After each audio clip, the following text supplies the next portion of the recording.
శ్రీ గురుభ్యో నమః. శ్రీమాత్రే నమః. అమ్మ దయ ఉంటే అన్నీ ఉన్నట్లే. ఈ వీడియోను పూర్తిగా చూసిన వారికి అమ్మవారి యొక్క అనుగ్రహం పూర్తిగా ఉందనేసి నా విశ్వాసం.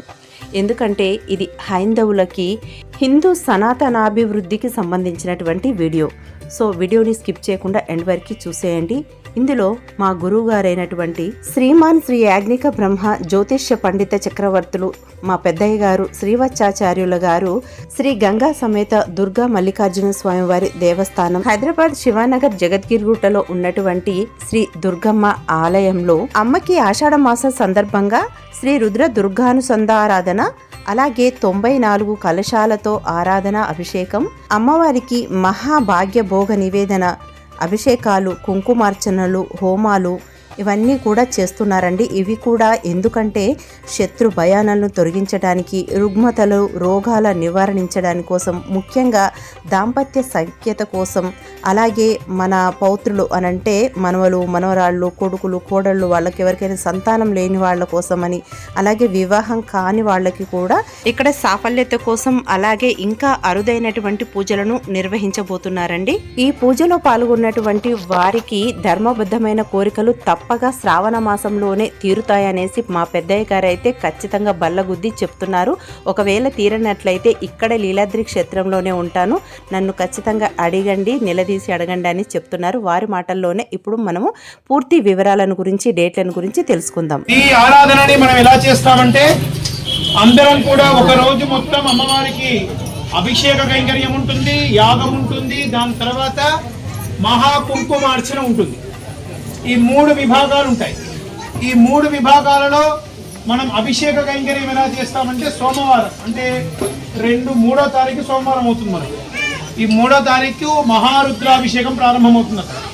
ఇక్కడ కేవలం మీ భర్తలు మాత్రమే పాల్గొనాలి తప్ప ఆడవాళ్ళు ద్రవ్యం తేవచ్చు తప్ప శివలింగాన్ని ముట్టుకోవడానికి లేదు ఈ 3 రోజుల పాటు. దాని తర్వాత మగవాళ్ళందరూ సాంప్రదాయ దుస్తులతో వస్తారు, శివాలయ అభిషేకం పూర్తి చేస్తారు. 2వ విభాగం ఏంటంటే రుద్రాభిషేకం పూర్తి చేసిన తర్వాత రుద్ర దుర్గమ్మ వారికి సంబంధించినటువంటి అనుబంధ ఆరాధన జరుగుతుంది. తిరిగి మంగళవారం పొద్దున అమ్మవారికి మహా అభిషేకం జరుగుతుంది. సుమారు 81 కలశాలు లేదా 94 కలశాల ప్రమాణంతో. ఈ కలశాల ఆరాధన చేసే వాళ్ళు ఎవరైనా సరే ద్రవ్యానికంటూ ఎవరైనా ఏదైనా ఇద్దామనుకున్న వాళ్ళు ముందుగా మీ గోత్రం, పేరు మీరు నమోదు చేసుకోండి ఒక దగ్గర. ఆ మంగళవారం రోజు మొత్తం కైంకర్యానికి పొద్దున అభిషేకం ఉంటుంది. దాంట్లో నుంచి ఒక కలశం మనకి ఇస్తారు, మట్టి కలశ పాత్ర. దాంట్లో ఒక 16 కలశాలు ఏమో పసుపు, 16 కలశాలు కుంకుమ, 16 కలశాలు మూలికలు, 16 కలశాలు పంచామృతాలు, 16 కలశాలు పంచగవ్యాలని అలా ఉంటాయి విభాగాలు. దాన్ని మనం అందరం ఏం చేస్తాం, సోమవారం రాత్రి ఇక్కడనే అధిష్టాన ఆవాహన చేసి మంగళవారం పొద్దున అమ్మవారికి ఊరేగింపు ప్రదక్షిణాలు చేసి అభిషేకాలు చేస్తారు. ఇది అయిన తర్వాత మనం 9-10 ప్రాంతంలో దుర్గా మహాయాగాన్ని మనం చేస్తున్నాం ఆలయంలో. ఈ యాగంలో కూర్చునే వాళ్ళు శత్రు, భయ, రుగ్మత, రోగాలకు సంబంధించినటువంటి ఎటువంటి విచరణలు ఉన్నా, ముఖ్యంగా దాంపత్య జీవితంలో జరిగే అవగతవకాలు జరుగుతూ బాధపడుతున్న వాళ్ళైనా, లేదా మీ పౌత్రికలు అంటే సంతాన ప్రాప్తి విధానంలో ఎవరికైతే ఆంక్ష ఉందో వాళ్ళు, మీ పిల్లల వివాహం, వీళ్ళు చాలా ముఖ్యమైన వాళ్ళు. యాగంలో వీళ్ళు వచ్చి యాగంలో పాల్గొనవచ్చు అందరు కూడా. ఇది మనకు మధ్యాహ్నం 11 నుంచి సుమారుగా 1 వరకు యాగం పూర్తవుతుంది. తిరిగి 1కి ఏం చేస్తాం, అమ్మవారికి మహాభోగ భాగ్య నివేదన చేస్తారు. ఇక్కడ మీరు చేయవలసిన పనులు ఉన్నాయి. మీరేం చేయాలంటే మనిషికి ఒక రకం పిండి వంటలు చేసి అమ్మవారికి తీసుకుని రండి. ఆ ఒక్కరోజు మాత్రమే మీరు అమ్మవారికి పెట్టే అవకాశం. ఇక ఏది కేవలం పిండి పదార్థం ఉండాలి, నెయ్యి వాడాలి తప్పనిసరిగా దాంట్లో. అంటే మురుకులకు నెయ్యి ఎట్లా వాడతాం స్వామి అంటే నెయ్యితోనే కలపాలి దాన్ని కూడా. కనుక అలాంటివి వాడాలి. అందరు కూడా ఎవరు ఏదైనా తీసుకురండి మీ అనుకూలత. కనుక ఏదైనా పిండి పదార్థం, రవ కేసరి తెచ్చినా పెట్టం, నీళ్ళల్లో ఉడకనియొద్దు, పిండి పదార్థమై ఉండాలి. అది మీరు ఏది అనుకూలమైతే అలా. ఎవరెన్నికే అది కూడా ఎలా తీసుకురండి, 680 గ్రాముల పైన ఉండాలి పదార్థం ఏదైనా సరే. అంటే అర కిలో చేస్తే అయిపోతుంది కదా అనుకోకండి. కిలో చేసే వాళ్ళు కిలో పావు చేయాలి మళ్ళీ, అది కూడా చెప్తున్నా. కాబట్టి ఆ తెచ్చింది ఏదైతే ఉందో అది అమ్మవారికి, అమ్మవారి తర్వాత తిరిగి భక్తులకు.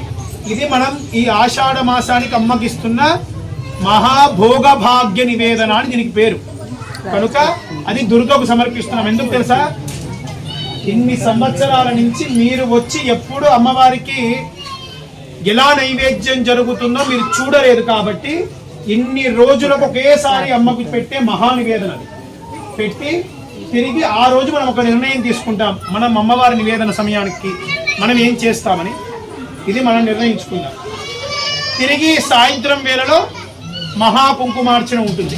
ఈ కుంకుమార్చనలో అందరికి కూడా మేము అనుష్ఠానం చేసుకునేటువంటి దుర్గా ఈశ్వర డాలర్స్ని మేము ఇక్కడ అందరికి ఇస్తాము.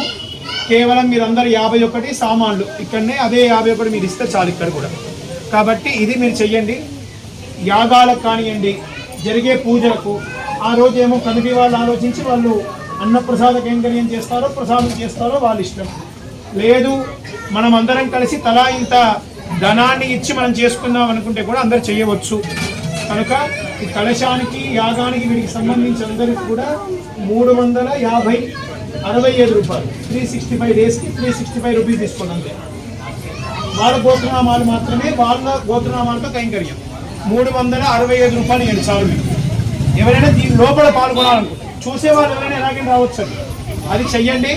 అందరూ ఆ రోజు వీలైనంత వరకు పసుపు, కుంకుమ, గాజులు, జాకిడి ముక్కలు, అరటి పండ్లు, పూలు 6 సుమంగళులన్నీ ఈ 6 తీసుకొచ్చి అమ్మవారికి సమర్పించాలి. దాంతోపాటు 7వది ఏంటి? ప్రసాదం. ఏం ప్రసాదం? పిండి వండిన ప్రసాదం, భోగ ప్రసాదం అంటే అన్న ప్రసాదం కాదు. ఇది మీరు చేసి తీసుకొస్తున్నారు. అందరికీ ఇంకేమైనా సందేహం ఉందా? ఒడిబియ్యం సాయంత్రం వేళలో ఒడిబియ్యం అనుకున్నాము. ఒడిబియ్యం సుమారుగా ఓ 400 గ్రాముల పైన లేదా 800 గ్రాములు, 12, 16 అలా ఎన్నో గ్రాముల పరంగా ఒడిబియ్యం. మీకు ఒడిబియ్యం తెలుసు కదా వేయడం. అందరూ కూడా అమ్మవారికి ఒడిబియ్యం పోద్దాం. ఈ అమ్మవారికి ఒడిబియ్యం ఎందుకంటే దుర్గమ్మవారు కదా, బహుశా మీకు బోనం ఇవ్వాలి మనమంతా. కానీ బోనాలన్నీ ఇక్కడ ఇచ్చేవాళ్ళు ఇస్తుంటారు, వెళ్ళేవాళ్ళు వెళ్తుంటారు. కానీ ఏమో ఆమెకు కూడా అంత ఒడి నింపితే అదే వారంలో మన ఒడి అంత నిండుతుందేమో తెలియదు కదా, బహుశా ఆమె అంటుందేమో. కాబట్టి మనం అందరం ఒడి నింపుదాం. మీ ప్రేమ కొలది, మీ శక్తి కొలది, మీ వాత్సల్యం కొలది ఇవన్నీ చేస్తేనే ఇక్కడికి రావాలా అంటే ఇవన్నీ చెయ్యని వాడు తప్పనిసరిగా వచ్చి చూడండి, వాళ్ళకే ఎక్కువ ఫలితం వస్తుంది. జై శ్రీమన్నారాయణ. అందరు రండి. ఈ విషయాన్ని ఇలా చెప్పాలంటే కోర్సులో చెప్తారా లేదా బయటికి వెళ్ళి చెప్తారా మీ ఇష్టం. కానీ ఇది అమ్మవారికి జరిగే పెద్ద పూజ. నేను మళ్ళా చెప్తున్నా, ఆమె చెప్పింది కాబట్టి ఈ పూజ నేను ఇక్కడికి వచ్చి చేస్తున్నాను. ఇది ఎవరో చెప్పింది కాదు. కమిటీ కూడా ఈ పూజ చేయడం నన్ను పిలవాలి ఇక్కడికి. వాళ్ళని కూడా అడగొచ్చు, మీరు ఎవరినైనా అడగొచ్చు. ఈ పూజ ఈ క్షణం ఇక్కడ నిర్ధారణ జరిగింది ఆమె అనుకుంటే. కాబట్టి బహుశా అది ఆమె అనుకుంటున్న పూజనేమో. కనుక రాండి. కాబట్టి ఈ పూజకు పిలవాల్సిన బాధ్యత మీ అందరిది. ఎవరిది? మా అందరిది. ఎలా పిలుస్తారంటే పక్క ఇంటి వాళ్ళకైనా ఒక 3 ఇంట్లలోకి వెళ్ళి బొట్టు పెట్టి పిలవండి. మా క్షేత్రంలో 2, 3 తారీఖులలో గ్రామ దేవత ఆరాధన దుర్గమ్మ దగ్గర జరుగుతుంది, శివానగర్లో. రాండి. ఇలా కనీసం 3 పిలవండి. కుదిరితే ఆ 3 మీ అమ్మని, మీ చెల్లెను, మీ కోడలిని, మీ యొక్క కూతురును పిలవండి. ఎక్కడున్నా సరే వాళ్ళకి ఆ భాగ్యాన్ని ఇవ్వండి. చాలా గొప్పగా ఉంటుందని మేము భావిస్తున్నాం.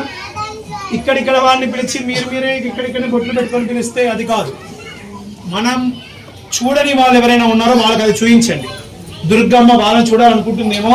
కాబట్టి మీ సకుటుంబ సపరివారంగా వచ్చి ఆమె చూపించండి. ఆమె చూడడం స్టార్ట్ చేస్తుంది. మీకు కావాలి కదా ఏదైనా ఒక ఆన్సర్. స్వామి చేస్తే ఏమొస్తుందని అనుకుంటున్నాను. నన్ను వచ్చి పట్టుకోండి అందరూ కూడా. అక్కడ నేను సమాధానం చెప్తా. ఎందుకు ఈ మాట ఖచ్చితంగా చెప్తున్నానంటే చెప్పే మాట నాది కావచ్చు కానీ చేసేది మొత్తం ఆమెదే. ఆమెకి చాలా బాగా తెలుసు. పంపిస్తుంది ఆమె.